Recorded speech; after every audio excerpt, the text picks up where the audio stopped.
नमस्ते बच्चों, स्वागत है आप सभी का हमारे YouTube चैनल विद्यानगर बोर्ड में। तो आइए आज हम लोग देखते हैं प्रकाश के परावर्तन का तीसरा पार्ट। अभी तक हम लोगों ने प्रकाश के बारे में पढ़ा, प्रकाश की विशेषताओं के बारे में पढ़ा है और परावर्तन क्या होता है इसको देखे थे और परावर्तन के नियम क्या है। अब आज हम लोग देखेंगे प्रतिबिंब क्या होता है।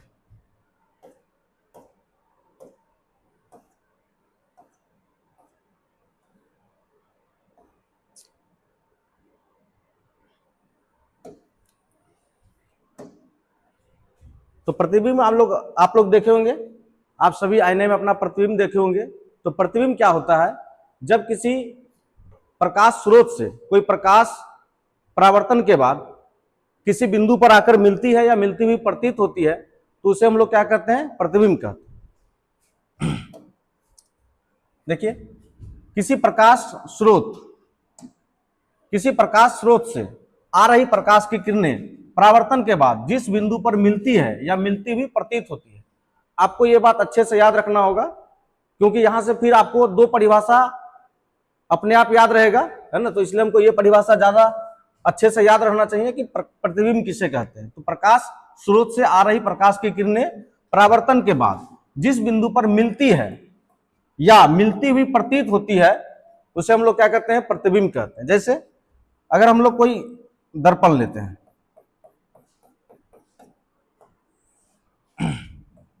इसका ये परावर्तक सतह है।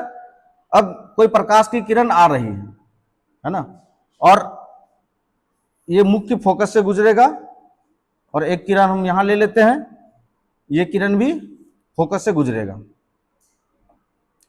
तो ये प्रकाश की किरण जो है इस जगह आके मिलती है, तो इसे हम लोग क्या कहेंगे? वास्तविक प्रतिबिंब कहेंगे। और इसी तरह से अगर हम देखते हैं, परावर्तक सतह अगर इस तरफ मेरा रहता है, इसके बारे में हम लोग आगे पढ़ेंगे दर्पण के बारे में, तो पता चलेगा कि कौन सा दर्पण है। तो इसमें देखिए क्या होता है कि अगर हम लोग कोई अनंत से किरण ला रहे हैं तो ये परावर्तन के बाद, है ना, ऐसे मुड़ जाएगी।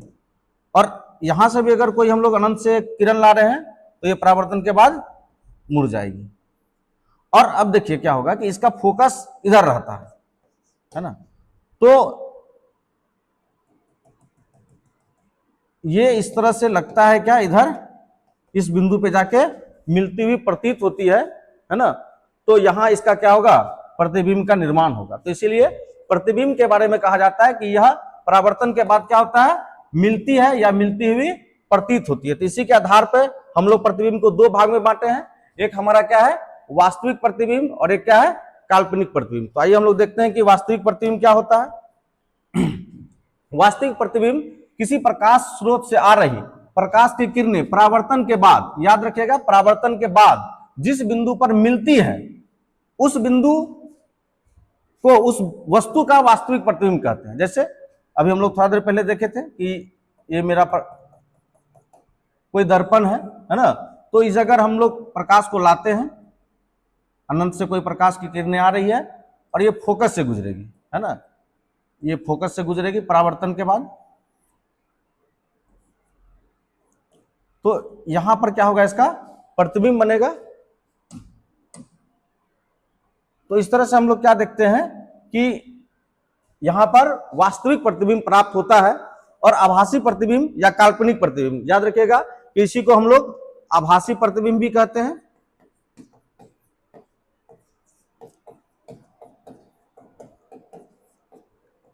आभासी प्रतिबिंब, तो आभासी प्रतिबिंब किसे कहते हैं? किसी प्रकाश स्रोत से आ रही प्रकाश की किरणें परावर्तन के बाद जिस बिंदु पर मिलती हुई प्रतीत होती है ना। तो आप लोग ऐसे आईना वगैरह सब देखते होंगे, तो उसमें आप ऐसा देखते होंगे कि जो वस्तु होता है, जो प्रतिबिंब बनता है ना, वो पीछे की ओर बनता है, जबकि पीछे तो आईना के पीछे कुछ रहता नहीं। जैसे अगर हम एक मिनट के लिए इसको मान ले कि ये मेरा दर्पण है ना, इस पे अगर हम कोई अपना प्रतिबिंब को देख रहे हैं तो एक्चुअल में इस पे जो प्रतिबिंब बन रहा है, ये हमको ऐसा लगेगा कि जितना दूरी हम इधर है उतना ही दूरी उधर पीछे में बन रहा है, जबकि इसके पीछे तो कुछ है नहीं। तो इस तरह से हम ये समझ सकते हैं कि यहाँ पर क्या होता है? काल्पनिक प्रतिबिंब का निर्माण हो रहा होता है। तो आइए हम लोग समझते हैं काल्पनिक प्रतिबिंब क्या होता है। तो प्रकाश स्रोत से आ रही प्रकाश की किरणें परावर्तन के बाद जिस बिंदु पर मिलती हुई प्रतीत होती है उसे, है ना, उस वस्तु का काल्पनिक प्रतिबिंब कहते हैं। इसे पर्दे पर प्राप्त नहीं किया जा सकता है। अब हम लोग देखते हैं कुछ इसका प्रकृति क्या होता है। जैसे एक तो काल्पनिक होगा, है ना, उसके बाद क्या होगा, सीधा होगा। जितनी दूरी पर वस्तु होगा प्रतिबिंब भी दर्पण पे उतनी ही दूरी पर बनेगा या पीछे उतनी ही दूरी पर बनेगा। वस्तु का आकार और प्रतिबिंब का आकार समान होगा। पार्श्विक उल्टा प्रतिबिंब होगा। तो आइए हम लोग एक एक करके इसको समझते हैं। सबसे पहले तो हम लोग काल्पनिक प्रतिबिंब के बारे में ये देखें कि यह काल्पनिक होगा, है ना, वास्तविक नहीं होता है, क्योंकि ये जो दर्पण होता है ये हमको ऐसा प्रतीत होता है कि उसके पीछे हमारा प्रतिबिंब बन रहा है। और दूसरा है क्या, सीधा होगा। तो जैसे कि अगर हम लोग देखते हैं जो प्रतिबिंब होता है वो हमेशा हम जैसे हम लोग रहते हैं उसी तरह से वहां सामने में प्रतिबिंब बनता है। और यह जितनी दूरी पर हम लोग होंगे वस्तु, जैसे कोई दर्पण अगर है ना, कोई दर्पण अगर हम लोग लेते हैं तो इस दर्पण पर अगर यहाँ पे कोई वस्तु रखा गया है तो इस वस्तु का प्रतिबिंब, है ना, जब निर्माण हो रहा है तो यहां से यहां तक की दूरी और यहां से यहां तक की दूरी क्या होगा, दोनों बराबर होगा। आगे क्या है, वस्तु का आकार और प्रतिबिंब का आकार समान होगा, है ना। अगर यहाँ पर ये वस्तु है ना, ये वस्तु है, मान लेते हैं ए बी नाम से कोई वस्तु है और यहाँ पर ए डैश बी डैश नाम से कोई प्रतिबिंब बन रहा है, तो ये जो प्रतिबिंब का हाइट होगा, है ना, ये प्रतिबिंब का जो हाइट होगा यह भी क्या होगा, बराबर होगा। यह भी क्या होगा, हमारा बराबर होगा।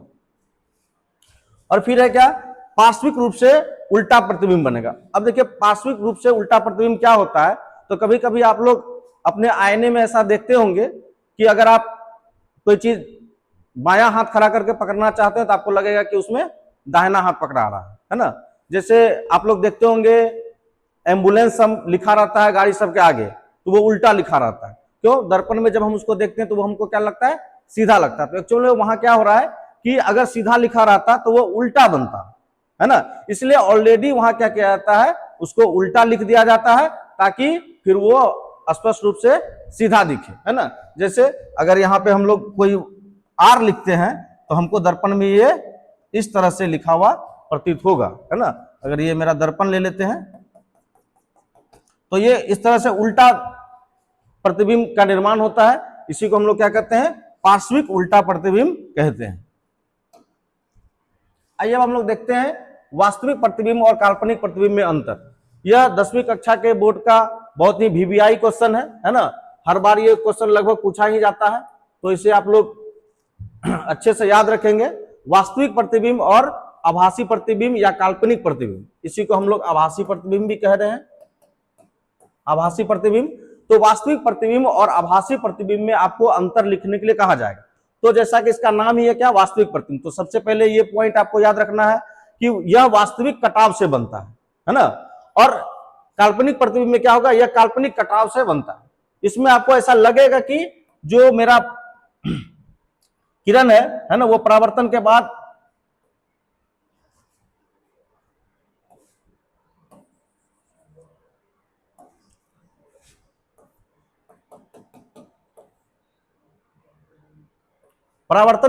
जब ये मुड़ जाती है तो ये अगर हम इस बिंदु को इधर बढ़ाते हैं, है ना, इसी तरह से यहाँ पर भी ये इस तरह से अगर मुड़ जाती है तो इस बिंदु को अगर हम यहाँ पे बढ़ाते हैं तो यहाँ पर जाके कहीं ना कहीं क्या होता है, प्रतिबिंब का निर्माण होता है। इसलिए इसको हम लोग क्या कहते हैं, यह काल्पनिक कटाव से बनता है। अब दूसरा मेरा पॉइंट है क्या, यह हमेशा उल्टा बनता है। तो आपको यह बात याद रखना है कि वास्तविक प्रतिबिंब हमेशा उल्टा बनता है ना।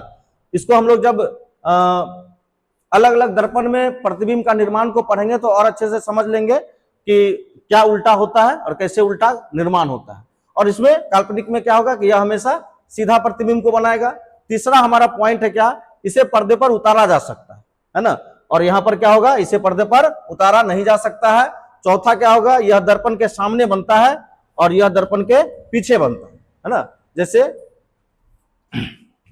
जैसे देखिए कि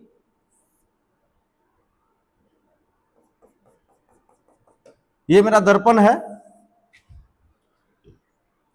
अगर हम यहां पर किसी वस्तु को रखते हैं, है ना, 1 मिनट के लिए मान लेते हैं कि यहां पे सी पे रखें, तो इसका जो वस्तु का जो प्रतिबिंब बनेगा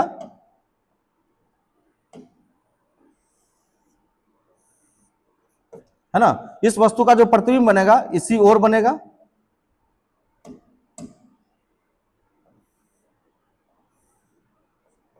इसी ओर बनेगा। तो यह देखिए क्या हो रहा है, दर्पण के सामने ही इसका प्रतिबिंब बन रहा है, और इसके बारे में जब हम लोग पढ़ेंगे तो यह दर्पण के पीछे बनता है ना, दर्पण के ये पीछे बनेगा।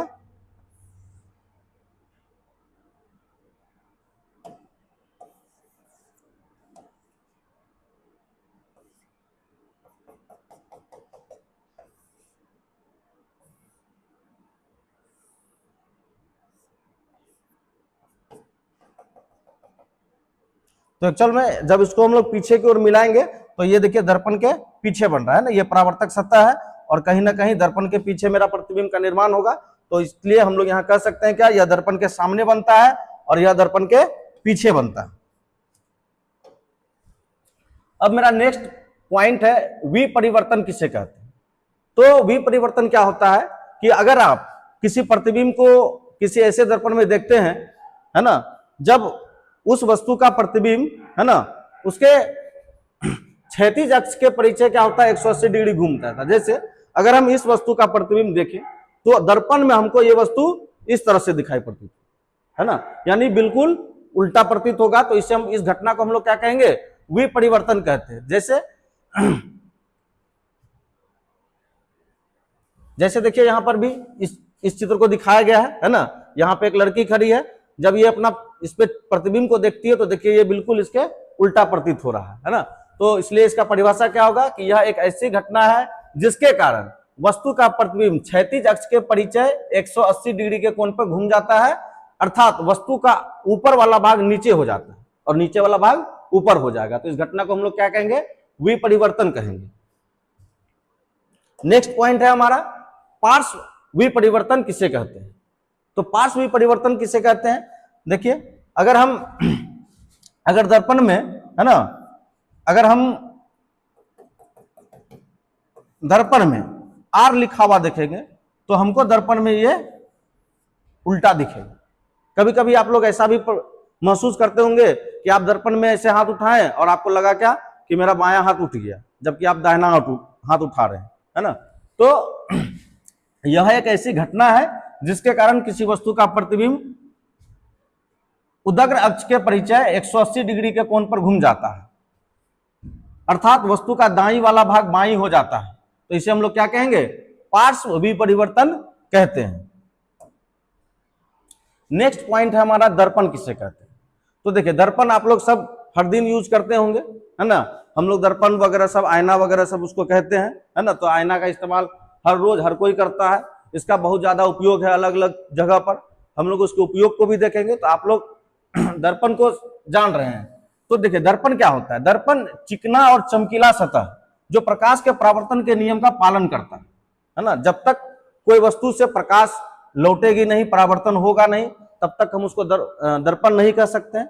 तो सबसे पहले दर्पण के लिए यह भी जानना है कि दर्पण जो होता है वो प्रकाश के परावर्तन का नियम को फॉलो करेगा, और इसका सतह कैसा होगा, चिकना होगा और चमकीला होना चाहिए, जिसका एक भाग अवश्य ही रंगा हो, उसे हम लोग क्या कहेंगे, दर्पण कहते हैं। जैसे अगर हम कोई कांच का हम टुकड़ा ले लेते हैं, इसके एक तरफ को क्या करते हैं, कलर कर देते हैं, तो अब ये मेरा क्या हो गया, दर्पण बन गया, है ना। अब इस पे हम लोग कोई भी वस्तु के प्रतिबिंब को देख पाएंगे, और यहां से अब क्या होगा कि कोई भी प्रकाश की किरण जब पड़ेगी तो ये किसी भी कोण पर परावर्तन होगा। तो यहां पर क्या हो रहा है, परावर्तन का नियम फॉलो होगा। इस तरह से हम लोग समझ जाएंगे कि ये मेरा क्या है, दर्पण। तो आइए अब हम लोग समझते हैं कि दर्पण के प्रकार। देखिए दर्पण मुख्यतः 3 प्रकार के होते हैं। कौन कौन सा, समतल दर्पण, गोलीय दर्पण और परवलयीय दर्पण। अब इसमें ध्यान देने वाली बात यह है कि हम लोगों को ये दोनों दर्पण के बारे में पढ़ना होता है, समतल दर्पण और गोलीय दर्पण। आगे चल के आप लोग गोलीय दर्पण के भी 2 भाग को देखेंगे। तो एक हमारा है क्या, परवलयीय दर्पण। इसके बारे में ज्यादा कुछ हम लोग को पढ़ना नहीं है, इसलिए हम लोग सबसे पहले समझेंगे कि समतल दर्पण क्या होता है। तो समतल दर्पण किसे कहते हैं, तो वैसा दर्पण जिसका परावर्तक सतह समतल हो। देखिए इसके नाम से ही इसका परिभाषा का निर्माण होता है कि इसका परावर्तक सतह क्या होना चाहिए, समतल होना चाहिए, प्लेन होना चाहिए। क्यों? क्योंकि जब हम लोग गोलीय दर्पण को देखेंगे तो गोलीय दर्पण क्या होता है कि वह किसी गोलीय भाग का क्या होता है, एक अंश होता है जो क्या होगा, किसी या तो इस तरह से होगा या तो इस तरह से होगा, है ना। तो किसी एक परावर्तक सतह इसका धंसा होगा या उठा होगा। जबकि हम लोग समतल दर्पण को देखते हैं तो समतल दर्पण पूरा समतल रहता है, बराबर रहता है हर जगह। तो इसलिए हम लोग क्या कहते हैं, वैसा दर्पण जिसका परावर्तक सतह समतल हो उसे ही समतल दर्पण कहते हैं।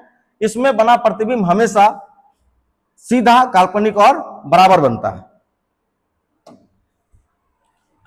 तो समतल दर्पण द्वारा बने प्रतिबिंब की विशेषताएं, समतल दर्पण में बने प्रतिबिंब निम्नलिखित विशेषताएं देखने को मिलती है। सबसे पहले देखिए क्या है, प्रतिबिंब दर्पण के पीछे बनता है ना। दूसरा हमारा क्या है, प्रतिबिंब का आकार वस्तु के आकार के बराबर होता है। इन सभी चीजों को हम लोगों ने पीछे पॉइंट में पढ़ लिया है। अगला मेरा क्या है, प्रतिबिंब वस्तु की अपेक्षा सीधा बनता है। चौथा क्या है, प्रतिबिंब पार्श्विक रूप से उल्टा होता है। पांचवा क्या है, प्रतिबिंब आभासी होता है, अतः हम इसे पर्दे पर नहीं प्राप्त कर सकते हैं।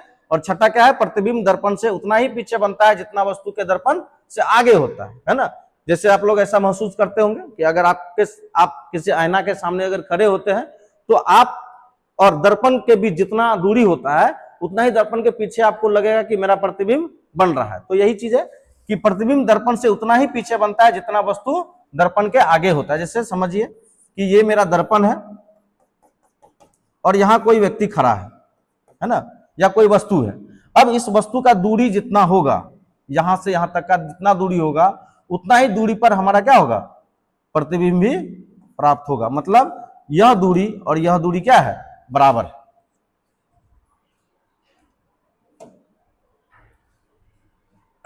जैसा कि देखिए यहां दिखाया गया है, एक समतल दर्पण के सामने 15 सेंटीमीटर दूरी पर 5 फीट का एक आदमी खड़ा है। तो बताइए क्या बताना है, तो प्रतिबिंब का ऊंचाई कितना हो। जैसे देखिए ये मेरा समतल दर्पण है, ये 5 फीट का कोई व्यक्ति ही मान लेते हैं, कोई व्यक्ति खड़ा है, तो इसका जो प्रतिबिंब बन रहा है यह भी कितना है, 5 फीट का बन रहा है। और ये दर्पण है ना, और इस जगह ये व्यक्ति खड़ा है, इस जगह से इस जगह की दूरी 15 सेंटीमीटर, कितना है, 15 सेंटीमीटर। तो जब ये प्रतिबिंब बन रहा है तो यहां से यहां तक की दूरी कितना है, तो यहां से यहां तक की भी दूरी 15 सेंटीमीटर ही होगा। अब देखिए एक चीज और, दूसरा प्रश्न कर रहा है कि आदमी से प्रतिबिंब का दूरी कितना होगा। देखिए तो यहां आपको समझना होगा, यहां पर व्यक्ति है, यहां पर ये मेरा व्यक्ति है और यहां पे उसका प्रतिबिंब बन रहा है। तो कभी कभी क्वेश्चन इस तरह से पूछ लेता है कि व्यक्ति से प्रतिबिंब का दूरी क्या है। तो देखिए व्यक्ति से प्रतिबिंब का दूरी कितना है, 30 सेंटीमीटर है ना। तो इसलिए मेरा आंसर क्या हो जाएगा, 30 सेंटीमीटर। आगे है क्या, दर्पण से प्रतिबिंब की दूरी कितना होगा, तो दर्पण से प्रतिबिंब भी कितना होगा, 15 सेंटीमीटर होगा। तो 3 प्रश्न यहां से ऑब्जेक्टिव वगैरह समय क्वेश्चन आते रहता है कि अगर हम लोग समतल दर्पण के आगे कोई वस्तु खड़ा है तो इसकी ऊंचाई जितना होगा उतना ही ऊंचाई का प्रतिबिंब बनेगा। यानी 5 फीट का व्यक्ति है तो 5 फीट का प्रतिबिंब। आगे क्या होगा कि कितना दूरी पर प्रतिबिंब बन रहा है ना। तो जितना दूरी से दर्पण और व्यक्ति के बीच का होता है उतना ही दूरी पर क्या होता है, प्रतिबिंब बन रहा होता है। और इस बात का खासा ख्याल रखना है कि अगर आपको डायरेक्ट ये पूछ लिया जाए कि व्यक्ति से प्रतिबिंब का दूरी कितना है तो हमको इस दूरी को लेना है, यानी कि जो भी दूरी हमको दिया रहेगा उसका दुगुना करके हम लोग बता सकते हैं। अब आगे देखिए क्या कर रहा है कि यदि कोई वस्तु समतल दर्पण के सामने v वेग से चलता है तो उसका प्रतिबिंब कैसा बनता है। तो आप लोग ऐसा गौर किए होंगे कि अगर आप लोग कभी दर्पण के सामने दौड़े होंगे या किसी बच्चे को दौड़ते हुए देखे होंगे, है ना, बड़े बड़े मॉल में बड़े बड़े दर्पण लगे रहते हैं, वहां आप लोग अक्सर देखते होंगे कि कोई बच्चा दौड़ रहा होगा। तो आप गौर कीजिएगा कि बच्चा जिस स्पीड से दर्पण की तरफ दौड़ रहा होगा तो दर्पण में प्रतिबिंब जो बन रहा होगा वो आपको लगेगा कि वो उसके दोगुने स्पीड से दौड़ रहा है। तो इसलिए हम लोग क्या कहते हैं कि वस्तु के सापेक्ष में 2v वेग से चलेगा, है ना।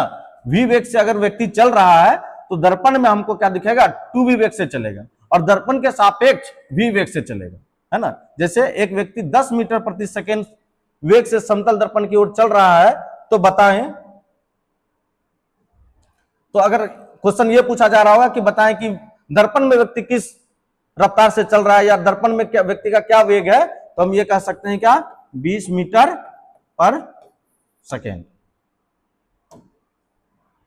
देखिए यहां पर दिया हुआ है कि व्यक्ति के सापेक्ष प्रतिबिंब का वेग कितना होगा, तो 2v।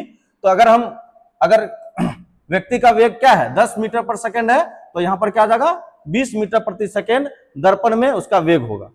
आगे हमारा पॉइंट है क्या कि दर्पण के सापेक्ष प्रतिबिंब का वेग कितना होगा, है ना। तो इसके लिए हम क्या कहेंगे v यानी कि 10 मीटर पर सेकेंड।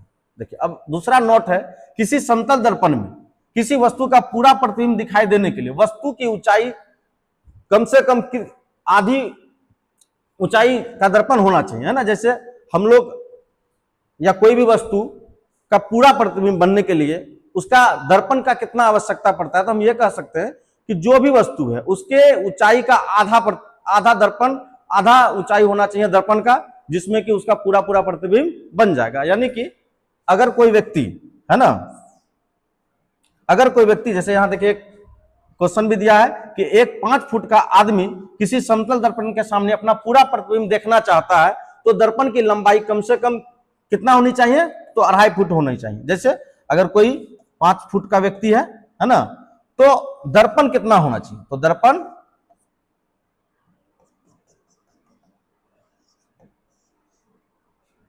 2.5 फुट का होना चाहिए, है ना।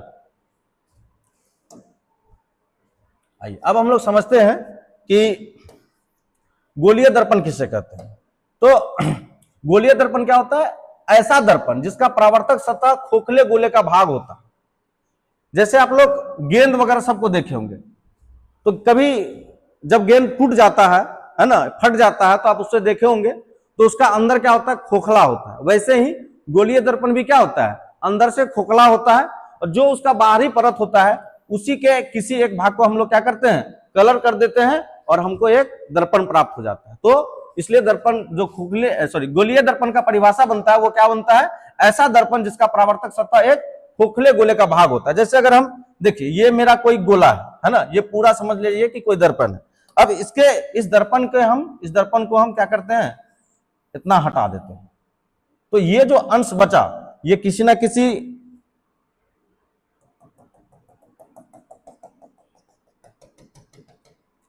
किसी खोखले गोले का ही भाग है ना। तो अब यदि हम इसको कलर कर देते हैं तो ये मेरा एक दर्पण प्राप्त हो जाता है। हो सकता है कि हम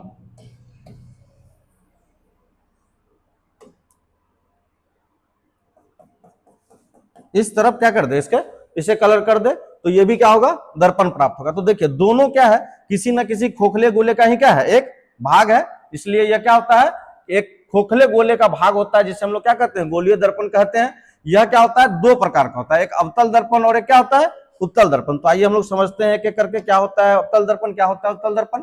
तो पहला प्रश्न क्या, अवतल दर्पण किसे कहते हैं, तो वैसा दर्पण जिसका परावर्तक सतह क्या हो, धंसा हुआ हो। जैसे देखिए ये मेरा क्या है, कोई खोखले गोले का, किसी खोखले गोला का एक भाग है। अब इसको हम लोग क्या करते हैं, इस तरफ से कलर कर देते हैं, तो इसका जो परावर्तक सतह है ये क्या है, धंसा हुआ है। तो इसको हम लोग क्या कहेंगे, अवतल दर्पण कहेंगे, है ना। या ये भी कह सकते हैं कि दर्पण के जिस ओर, है ना, इसका फोकस हो, इसका केंद्र हो, है ना, उसको हम लोग क्या कहेंगे, अवतल दर्पण कहेंगे। अवतल दर्पण को हम लोग क्या कहते हैं, अभिसारी दर्पण भी कहते हैं, क्योंकि ये क्या करता है, किरणों को एक जगह जमा करता है। देखिए कभी कभी आप लोग अभिसारी शब्द में, अपसारी जैसे शब्दों में फंस जाते होंगे कि अभिसारी का क्या अर्थ है, अपसारी का क्या अर्थ है। तो देखिए अभिसारी, जैसे कि हम लोग देखते हैं कि एक शब्द है अभियान। तो अभियान का मतलब क्या होता है, अगर ऐसा सुनते हैं कि कोई चीज का अभियान हो रहा है, किसी अभियान में हिस्सा लेना है, तो मतलब उस जगह क्या करना है, जमा होना। तो इस तरह से आप लोग अभिसारी शब्द को भी याद रख सकते हैं कि अभिसारी का मतलब क्या हुआ कि प्रकाश की किरणें एक जगह आके जमा हो रही है ना।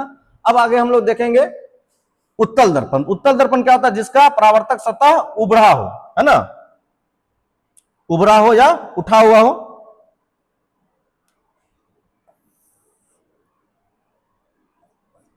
जैसे कि ये देखिए कोई गोलीय दर्पण का एक भाग है, इसके हम इस अंश को क्या किए, कलर कर दिए। तो इस भाग को देखिए, ये भाग क्या है, उठा हुआ है। जो मेरा परावर्तक सतह है, जहां से किरणें गुजरेगी, है ना, वो क्या है, उठा हुआ है यानी उभरा हुआ है, तो इसे हम लोग क्या कहेंगे, उत्तल दर्पण कहते हैं। उत्तल दर्पण को क्या कहते हैं, अपसारी दर्पण भी कहते हैं। अब देखिए अपसारी, अभी हम आपको बताएं कि अभियान, तो अभियान से अब आपको याद रखना है कि अभिसारी दर्पण। अब देखिए अपसारी का मतलब क्या होता है, तो आप लोग सुनेंगे अपमान। अपमान का मतलब क्या होता है, अगर कहीं पर किसी व्यक्ति का या आपका ही अब अगर अपमान हो जाता तो आप क्या करते, वहां से आप लोग दूर चले जाते हैं। तो यहां देखिए, यहां पर भी क्या होगा, परावर्तन के बाद जो दर्पण से किरण गुजर रही है वो क्या हो रहा है, इससे दूर जा रहा है। तो इस तरह से आप लोग इस शब्द को याद रख सकते हैं कि अभिसारी दर्पण मतलब यहां से क्या हो रहा है, परावर्तक सतह से प्रकाश लौटकर दूर जा रहा है। तो इस तरह से आप लोग इन दो परिभाषा को याद रख सकते हैं कि अवतल दर्पण किसे कहते हैं, वैसा दर्पण जिसका परावर्तक सतह क्या हो, धसा हुआ हो, है ना, धसा हुआ हो, और उत्तल दर्पण वैसा दर्पण जिसका परावर्तक सतह क्या हो, उभरा हुआ हो, उसे हम लोग क्या कहेंगे, उत्तल दर्पण कहेंगे। आइए हम लोग गोलीय दर्पण से संबंधित कुछ महत्वपूर्ण बिंदु को देखें, है ना। जैसे सबसे पहले क्या है, ध्रुव। तो ध्रुव क्या होता है, हम लोग एक अवतल दर्पण को देखते हैं।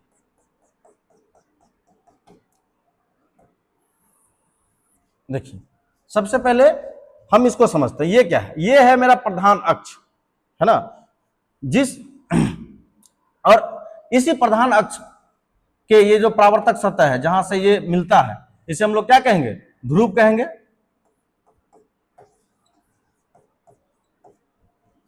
ये हमारा क्या है, प्रधान अक्ष।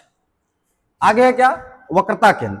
तो वक्रता केंद्र आप लोग गणित में पढ़ते होंगे, केंद्र, है ना, किसी आप वृत्त का केंद्र को देखते होंगे। तो वृत्त का केंद्र क्या होता है,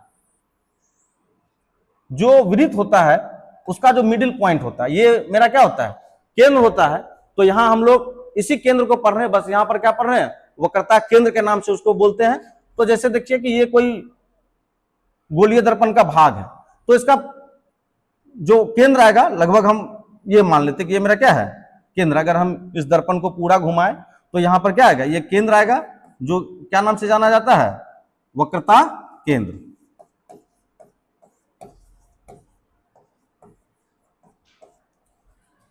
आगे हमारा क्या, वक्रता त्रिज्या। तो वक्रता त्रिज्या क्या होता है, देखिए ये मेरा केंद्र हो गया, है ना, और ये मेरा क्या हो गया, ध्रुव हो गया। अब इन दोनों के बीच के जो आधी दूरी होगा, है ना, अगर मान लीजिए तो यहां से यहां तक अगर हम 20 सेंटीमीटर लेते हैं, तो ये जो 10 सेंटीमीटर का दूरी होगा, यहां पर जो बिंदु होगा इसे हम लोग क्या कहेंगे,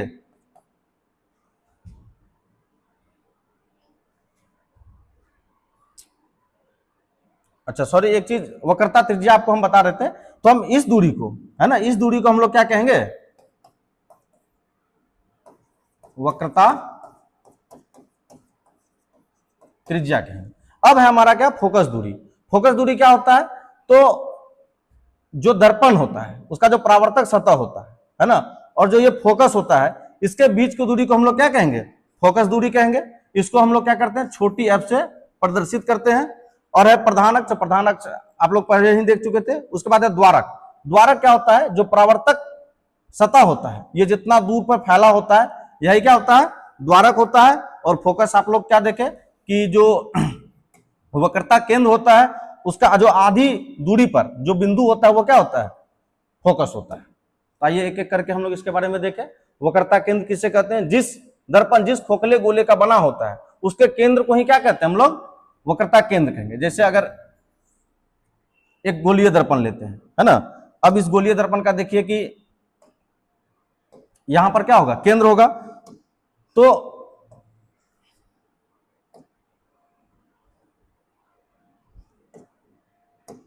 इसी केंद्र को हम लोग क्या कहेंगे, वक्रता केंद्र कहेंगे, है ना। अब एक तरफ हम जैसे इसको दर्पण की तरह बना देते हैं,